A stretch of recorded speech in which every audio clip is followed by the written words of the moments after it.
বাংলা সাহিত্যের কালজয়ী লেখক বিভূতিভূষণ বন্দ্যোপাধ্যায় তার বিখ্যাত ট্রিলজি আসলে যে পথের পাঁচালী, অপুর সংসার এবং যে অপরাজিত রয়েছে, এই তিনটা মিলে কিন্তু একটা বিখ্যাত ট্রিলজি রয়েছে, যেটা বাংলা সাহিত্যে একেবারে অমর গ্রন্থ। এটার আসলে চাহিদা কখনো বাংলা সাহিত্যে কিন্তু শেষ হবে না। তো একটা কথা আপনাদেরকে বলতে চাই, বিভূতিভূষণ বন্দ্যোপাধ্যায়ের কিন্তু আপনারা তারানাথ তান্ত্রিক সমগ্র কিন্তু এর আগে পড়েছিলেন। আর আজকে আমি আপনাদের কাছে যেটা রিভিউ দিব সেটা হচ্ছে বিভূতিভূষণ বন্দ্যোপাধ্যায়ের আসলে ভয় সমগ্র। ভয় সমগ্র এর আগে আমি আপনাদের কাছে দুটো রিভিউ করেছিলাম, আজকে আমি বিভূতিভূষণ বন্দ্যোপাধ্যায়ের আসলে ভয় সমগ্রটা রিভিউ করব। এবং বইটা দেখুন যথেষ্ট কিন্তু মোটা। আর আপনাদেরকে একটা কথাই বলতে চাই, সেটা হচ্ছে আসলে এতদিন আপনাদেরকে আমি যে রিভিউ দিয়েছিলাম সেটা ছিল একটা মানিক বন্দ্যোপাধ্যায়ের আসলে ভয় সমগ্র, আর একটা ছিল সম্ভবত তারাশঙ্কর বন্দ্যোপাধ্যায়ের ভয় সমগ্র। তো সেখানে আপনার বিভূতিভূষণ বন্দ্যোপাধ্যায়ের ভয় সমগ্র ওই দুটা থেকে আসলে এটা আরও বেশি কি আপনার ওই দুটো বইকে কিন্তু ছাড়িয়ে যাবে। তবে ভয় সমগ্রের দিক থেকে আমি তারাশঙ্করকে এগিয়ে রাখবো, বিভূতিভূষণ বন্দ্যোপাধ্যায় কিন্তু কোনো অংশে কম নয়। বিভূতিভূষণ বন্দ্যোপাধ্যায় যদি ভয় সমগ্রগুলো পড়ি, ওই ভয় সমগ্রগুলো থেকে আমরা কিন্তু অনেক কিছু জানতে পারি। আর মানিক বন্দ্যোপাধ্যায়ের মতো বিভূতিভূষণ বন্দ্যোপাধ্যায়ের কিন্তু গল্পগুলো নয়, এই গল্পগুলো আরও অনেক বেশি গা ছমছমে। আপনি যখন আসলে গল্পগুলো পড়বেন তখন দেখবেন যে ওই রকম একটা সিনারিওর মধ্যে কিন্তু আপনি চলে যাবেন, মনে হবে যেন আপনি নিজেকে ওই জায়গাতে কিন্তু কল্পনা করতেছেন। তো বিভূতিভূষণ বন্দ্যোপাধ্যায়ের এই ভয় সমগ্রটি আসলে প্রায় 350 পৃষ্ঠার একটি বই, এবং বইটির মুদ্রিত মূল্য দেওয়া আছে, এটা কিন্তু 500 টাকা। বইটি প্রকাশিত হয়েছে ছপা প্রকাশনী থেকে। আপনারা বইটা অনেক জায়গায় দেখে থাকবেন, বইটা কিন্তু খুবই দৃষ্টিনন্দন, আপনারা যদি খেয়াল করেন বুঝতে পারবেন।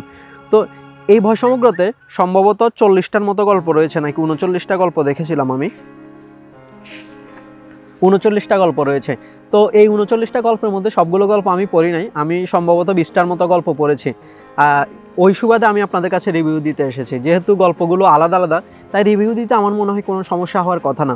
তো আমি তো আজকে আপনাদের কাছে সবগুলো গল্প অবশ্যই গল্পের নামগুলো আপনাদেরকে শেষে, ভিডিও শেষে আপনাদেরকে জানিয়ে দিব।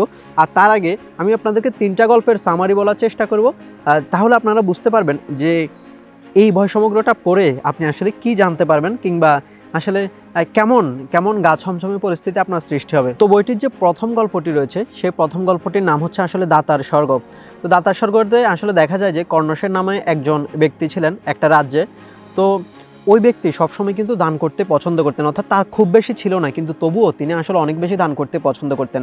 অথচ ওই রাজ্যে আরও অনেক বেশি প্রভাবশালী ব্যক্তি ছিলেন, তারা কিন্তু খুব বেশি দান করতেন না, কিন্তু কর্ণসেন অলওয়েজ কিন্তু দান করতেন এবং মানুষের কিন্তু বাহবা পেতেন, সকলেই তাকে অনেক বেশি আসলে সমীহ করত। তো এভাবে তিনি দান করতে করতে একসময় মনে মনে ভাবতেন যে তিনি আসলে অনেক বেশি দানবীর। তো পরক্ষণে তিনি আবার চিন্তা করতেন যে আসলে তিনি দান করতেছেন না, তাকে দিয়ে সৃষ্টিকর্তা আসলে অন্যদেরকে কিন্তু দেওয়া হচ্ছে, এরকম একটা বিষয়। কিন্তু পরক্ষণে আবার দেখা গেছে তার মধ্যে আবার আত্মঅহংকার চলে আসতো, অর্থাৎ সে দোটনায় ভুগত, যে সে কি নিজে দিচ্ছে নাকি সৃষ্টিকর্তা তাকে দিয়ে দেওয়া হচ্ছে, এরকম একটা বিষয়। একবার দেখা গেল যে ওই রাজ্যে মরক বা মহামারী উপস্থিত হলো। মহামারী এত বেশি উপস্থিত হলো যে গরিব মানুষেরা কিন্তু না খেয়ে মৃত্যুবরণ করতেছে, বিনা চিকিৎসায় মৃত্যুবরণ করতেছে, জায়গার অভাবে কিন্তু মৃত্যুবরণ করতেছে। তো কর্ণসেন তখন ভাবলো যে আমি আসলে ওদের জন্য কি করতে পারি, আমি তো সবসময় ওদের জন্য কিছু না কিছু করতেছি, এবার আমি কিছুই করব না। এবার সে হাত গুটিয়ে কিন্তু বসে থাকার চেষ্টা করলো। তো দেখা গেল যে সে যখন হাত গুটিয়ে বসে থাকলো, এবার গ্রামের অন্য যে কৃপণ জমিদাররা এতদিন ছিল, এবার তারা কিন্তু এগিয়ে আসলো, তারা তাদের নিজেদের রাজ্যটাকে আসলে কিন্তু ছেড়ে দিল। কিসের জন্য ছেড়ে দিল? ওই দুস্থদের সেবার জন্য, দুস্থদের থাকার জন্য ছেড়ে দিল। তো এই ক্ষেত্রে হলো কি, কর্ণসেনের যে দানের বিষয়টা, ওই দানের বিষয়টা কিন্তু আসলে হারিয়ে গেল। সকলে কিন্তু ওই কৃপণ যে আসলে প্রভাবশালী ব্যক্তিরা ছিল তাদেরকে কিন্তু বাহাবা দিতে লাগলো, তাদের নামে ধন্য ধন্য করতে লাগলো। তো এটা দেখে কর্ণসেন আসলে খুবই আসলে কি সে অসহায় বোধ করলো যে আমি এতদিন মানুষের জন্য এত কিছু করলাম, কিন্তু তারা আমাকে এখন কিছুই আসলে কোনোভাবে তারা আমার প্রশংসা করতেছে না। তো কর্ণসেন মনে মনে ভাবতে লাগলো যে আমি কি ওদের জন্য আসলে দান করব? তখন সে ভাবলো যে অন্যরা যেহেতু এগিয়ে আসছে, আমি আসলে কিছু করব না। আর তার মধ্যে ওই যে আমি বললাম আত্ম অহংকার এবং সৃষ্টিকর্তা তাকে দিয়ে দেওয়া হচ্ছে, এরকম একটা দোটনা কাজ করতেছিল, তাই সে কিন্তু আর কি দানটা করে নাই। তো পরবর্তীতে দেখা যায় যে একদিন রাতে সে আসলে ঘুমাচ্ছিল। যখন সে ঘুমাচ্ছিল, হঠাৎ রাতের 3টার সময় তার আসলে ঘুমটা ভেঙে গেল। ঘুমটা ভেঙে যাওয়ার পর যখন সে বাড়ির বা ঘরের যে জানালাটা রয়েছে, তার প্রাসাদের জানালাটা খুলে যখন আকাশের দিকে তাকালো, সেখানে অনেকগুলো কি দেখতে পেলো? অনেকগুলো তারা দেখতে পেলো। ওই তারাগুলো মনে হচ্ছে যেন তাকে হাতছানি দিয়ে ডাকছে। কেন এটা ডাকছে? কারণ ওই তারাগুলো হচ্ছে সেই তারাগুলো ছিল, যারা কিনা ওই দুস্থদের বা মরকের সময় যারা যে কৃপণ প্রভাবশালী ব্যক্তিগণ আসলে তাদের জায়গাটা ছেড়ে দিয়েছিল, ওই তারাগুলো কিন্তু তারা কিন্তু আকাশে ঝলঝল করতেছে, অর্থাৎ তারা সগর্বে কিন্তু আকাশে স্বমহিমায় কিন্তু দাঁড়িয়ে আছে। এটা দেখে তারা আসলে খুব মন খারাপ হলো। সে চিন্তা করলো যে আগামী দিন সে আসলে নিজের প্রাসাদটা কি ছেড়ে দিবে, এই জন্যই ছেড়ে দিবে যাতে তার প্রাসাদে ওই দুস্থ মানুষেরা আসলে তাদের চিকিৎসা নিতে পারে, তারা যাতে একটু ভালোভাবে থাকতে পারে। এবং যেই কথা সেই কাজ, সে কিন্তু আসলে কি তার প্রাসাদটা ছেড়ে দিল। তো এভাবে আসলে মরক চলে গেল। কিন্তু একসময় দেখা গেল যে যথাসময়ে আসলে যে কর্ণসেন ছিল, দাতা কর্ণসেন কিন্তু মৃত্যুবরণ করলো। তো মৃত্যুবরণ করার পর এখানেই মূলত গল্পটার আসলে মূল টুইস্ট আর কি। মৃত্যুবরণ যখন করলো তখন দেখা গেল যে সে মৃত্যুবরণ করার পর দেবরাজ ইন্দ্রের রাজসভায় চিত্রগুপ্তের কাছে তার আসলে কর্মফলের হিসাব চাইতে গেল। তখন কর্মফলের হিসাব চাইতে গিয়ে যেমন এখানে বলছে, এখানে চিত্রগুপ্ত একটা কথা বলেছেন যে তোমার 100 মন্বন্তর দাতার স্বর্গে বাস করা মঞ্জুর হয়েছে। অর্থাৎ সে যে সর্বশেষ মানুষের জন্য যে তার প্রাসাদটা ছেড়ে দিয়েছিল, এই জন্য তাকে 100 মন্বন্তর স্বর্গে থাকার জন্য কিন্তু কি দেওয়া হয়েছে, সুযোগ দেওয়া হয়েছে। তখন সে আসলে চিত্রগুপ্তকে বলল যে এর আগে তো আমি অনেকগুলো ভালো কাজ করেছি, ওই ভালো কাজের পুরস্কার কি আমি পাবো না? অর্থাৎ এই যে পুরস্কারটা, এই পুরস্কারটা হচ্ছে তার সর্বশেষ দানের জন্য। এর আগে তো সে আরও অনেক দান করেছে, কিন্তু ওগুলোর পুরস্কার কি সে পাবে না? এরকম একটা চিত্রগুপ্তকে সে বলল। তখন চিত্রগুপ্ত বলল যে তুমি যখন এর আগে ভালো কাজগুলো করেছ, তোমাকে দুনিয়াতে বা ইহলোকে কিন্তু তোমাকে সেই দানের পুরস্কার দেওয়া হয়েছে। কী রকম পুরস্কার দেখেন, তুমি কি একটা সুন্দর আত্মপ্রসাদ উপভোগ করনি? তারপরে বলছে তোমার জন্মভূমি তোমার দানের খ্যাতিতে ভরে গিয়েছে, তুমি নিজে একটা সুন্দর তৃপ্তি অনুভব করেছ, ওই তো সেই সব দানের পুরস্কার। অর্থাৎ এখানে একটা জিনিসই বোঝানো হয়েছে যে কর্ণসেন যখন পৃথিবীতে দান করেছিল তখন সে স্বমহিমায় বীরত্বের সাথে কিন্তু রাস্তায় চলাফেরা করতে পারত, সমাজে বের হতে পারত, সকলে তাকে সমীহ করত। এই জন্য বলেছেন চিত্রগুপ্ত বা যমরাজের যে হিসাবরক্ষক, সে বলেছেন যে তুমি যখন ভালো কাজগুলো করেছিল তখন তোমাকে সাথে সাথে পুরস্কার দেওয়া হয়েছিল, আর এই কাজটি করার পর অর্থাৎ সর্বশেষ সে যখন আসলে কি এই দানটা করেছিল সেই পুরস্কারটা কিন্তু তাকে দেওয়া হয়নি। এই জন্য তোমাকে বলছে যে তুমি একটি দান একবার করেছিলে নিজেকে সম্পূর্ণরূপে ভুলে গিয়েই শুধু পরের দুঃখ মোচন হবে বলে, নিজের দিকে সেবার তুমি চাওনি, তোমার সে দানের পুরস্কার তখন হাতে হাতে দিয়ে তোমার দানকে অপমানিত করতে আমরা সাহস করিনি, সেইটাই তোমার পাওনা আছে।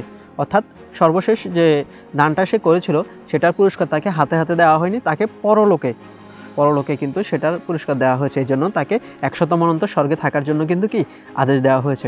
এটা ছিল আসলে ভয় সমগ্রের আসলে প্রথম গল্পটা, সেটা হচ্ছে দাতার স্বর্গ। তো এই গল্পটা পড়ে একটা জিনিস আমরা জানতে পারি যে আমরা যদি দুনিয়াতে ভালো কাজ করি সেটার ফলাফল দুনিয়াতেও পাবো এবং আখিরাতেও কিন্তু পাবো সেই জিনিসটা। এরপর আরেকটি গল্প আপনাদের সাথে শেয়ার করব, সেই গল্পটির নাম হচ্ছে আসলে টান।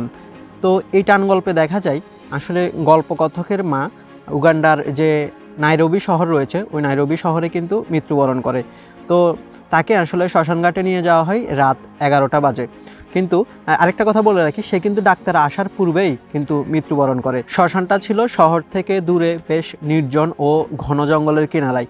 তো তাকে আসলে যথারীতি শ্মশানে নিয়ে যাওয়া হলো, নিয়ে গিয়ে তাকে চিতায় আসলে উঠানো হলো। চিতায় উঠানোর পর দেখা গেছে যে তার দাদা কিন্তু মুখাগ্নি করে। সবাই চিতা থেকে দূরে বসে আসলে অন্ত্যেষ্টিক্রিয়াটা দেখতেছিল। তখন এই গল্পকথকের ছোট ভাই হঠাৎ করে আঙুল দিয়ে দূরে এক জায়গায় একটা গাছের কিনারে দেখিয়ে দিল, দেখিয়ে বলল, ওই দেখো, ওকে দাদা। সবাই তাকিয়ে দেখলো। শ্মশানের দক্ষিণ দিকে গাছতলায় একজন ভারতীয় বৃদ্ধা মহিলা সাদা থান কাপড় পরে গাছের উপর থেকে এক দৃষ্টিতে চিতার দিকে দেখে আছে। তো লেখকের বাবা সেদিকে দেখে বলল, ও সর্বনাশ, ও যে ভামাজি। কথকের দাদা বললেন, হ্যাঁ বাবা, দিদিমার মতোই দেখতে। সবাই অবাক হলো যে মৃত্যুর 20 বছর পর হুগলি জেলার এক অখ্যাত গ্রাম থেকে স্নেহের টানে ভামাজি আসলে চলে এলো আফ্রিকার নাইরোবির শ্মশানভূমিতে। অর্থাৎ মৃত্যুর পর তাদের দাদি তার দাদির কন্যাকে অর্থাৎ তাদের মাকে আসলে দেখার জন্য আসলে ওই শ্মশানভূমিতে কিন্তু চলে এসেছে। অর্থাৎ এখানে বোঝানো হয়েছে যে 20 বছর আগেও তার মা মৃত্যুবরণ করলো শুধুমাত্র সন্তান স্নেহে, সন্তানের টানে কিন্তু আসলে কি শেষকৃত্যটা দেখার জন্য চলে এসেছে। অর্থাৎ অশরীরী তার আত্মাটা কিন্তু 20 বছর পরে এসেও কিন্তু দেখা দিয়েছে, এরকম একটা বিষয়। অর্থাৎ দেখেন গল্পটা কিন্তু আমি আপনাদেরকে খুব সহজে অর্থাৎ ছোট সার কথাটা বলে দিয়েছি, বাট গল্পটা কিন্তু অনেক বড়। আপনারা যখন এটা পড়তে যাবেন তখন আপনারা বুঝতে পারবেন যে গল্পটা আসলে কত বড়। এরপর আরেকটা গল্প রয়েছে, এখানে আরেকটা গল্প রয়েছে, সেটা হচ্ছে ভূত গল্প। এই ভূত গল্পটি পড়লে আপনি দেখতে পাবেন যে আসলে পাঠশালার কিছু শিক্ষার্থী আসলে স্কুলের বিরতিতে বা পাঠশালার বিরতিতে দুপুরবেলা একটা ঘন জঙ্গলে চলে গেল, গভীর জঙ্গলে চলে গেল, অর্থাৎ ওই জঙ্গল থেকে ফল খাওয়ার জন্য, যেহেতু তাদের টিচাররা ঘুমাচ্ছে। তো সেখানে গিয়ে তারা যখন গভীর জঙ্গলে প্রবেশ করলো, তাদের মধ্যে একজন দেখতে পেল যে তাদের পরিচিত একজন আসলে মহিলা, গ্রামের মহিলা, যে কিনা ওই জঙ্গলে মৃত পড়ে আছে, যার নাম ছিল বড় বাগদিনী। ওই বড় বাগদিনী 2 মাস আগে কিন্তু তাদের গ্রাম ছেড়েছে, কিন্তু 2 মাস আগে গ্রাম ছাড়ার পর 2 মাস আগে যখন গ্রাম ছেড়েছিল তখন গ্রামের কোনো মানুষ আর তাকে কিন্তু দেখতে পায়নি। কিন্তু পরবর্তীতে তারা এখানে এসে দেখে যে ওই বড় বাগদিনী এখানে আসলে মরে পড়ে আছে। তখন তারা এই ঘটনাটা গিয়ে পাঠশালা গিয়ে স্যারদেরকে বললো। তখন স্যাররাও আসলে খুব অবাক হয়ে গেল। স্যাররা অবাক হয়ে গিয়ে স্যাররাও তাদের সাথে ওই জঙ্গলে ওই মহিলাটিকে দেখতে আসলো। তো দেখতে যখন আসলো তখন তারা আসলে নিশ্চিত হলো যে এটা আসলে বড় বাগদিনই ছিল। তো তাদের মধ্যে অনেকে কেউ বলতে লাগলো যে তাকে ভূতে পেয়েছে, ভূতে পেয়ে আসলে তাকে মেরে ফেলেছে। তারপর অনেকে দেখা গেছে যে বলল যে আশ্বিন কার্তিক মাসে যে ম্যালেরিয়া হয়েছে, ওই ম্যালেরিয়া কিন্তু তার মৃত্যুবরণ করেছে, সে চিকিৎসার অভাবে কিন্তু মৃত্যুবরণ করেছে। তো মূলত এখানে একটা জিনিসও বোঝানো হয়েছে যে ওই জঙ্গলটা ছিল ভুতুরে জঙ্গল, ওই জঙ্গলে যদি কেউ যায় তার আসলে ফিরে আসার চান্স খুব কম। তো আপনাদেরকে আমি বলবো, আমি আজকে আপনাদেরকে 3টা গল্প শেয়ার করেছি, তার মধ্যে প্রথম গল্পটা একটু বড়োভাবে শেয়ার করেছি, বাকিগুলো শুধু সারাংশ শেয়ার করার চেষ্টা করছি।